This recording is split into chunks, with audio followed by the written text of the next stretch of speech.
গোৱালপাৰাৰ লক্ষীপুৰত আৰক্ষীৰ অভিযান। মাস্ক নিপিন্ধা লোকৰ বিৰুদ্ধে এই অভিযান চলালে লক্ষীপুৰ আৰক্ষীয়ে। আবেলি হঠাৎ লক্ষীপুৰ আৰক্ষী বিষয়া তিলক চন্দ্ৰ ৰয়ে নগৰখনৰ শিৱবাৰী চাৰিআলিত চলাই এই অভিযান।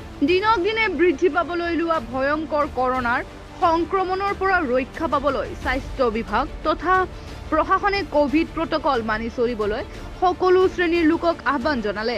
প্ৰথম পৰ্যায়ত লক্ষীপুৰ আৰক্ষীয়ে নগৰখনত সচেতনতা বৃদ্ধি কৰাৰ বাবে প্ৰতিগৰাকী নাগৰিকক কোভিড প্ৰটকল মানি চলিবলৈ সবিনয়ে আহ্বান জনাইছিল। কিন্তু একাংশ মদগৰ্বী স্বভাৱ লোকে মাস্ক পৰিধান নকৰি নগৰখনত টিঘিলঘিলাই ঘূৰি ফুৰিবলৈ লয়। এনেকি আন একাংশই আকৌ থুতুৰিত মাস্ক লগাই ঘূৰি ফুৰিবলৈ লোৱাত আজি লক্ষীপুৰ আৰক্ষী বিষয়াগৰাকীয়ে আৰক্ষীৰ এটা দল লগত লৈ মাস্ক পৰিধান নকৰা লোকৰ বিৰুদ্ধে সৰব হৈ পৰে।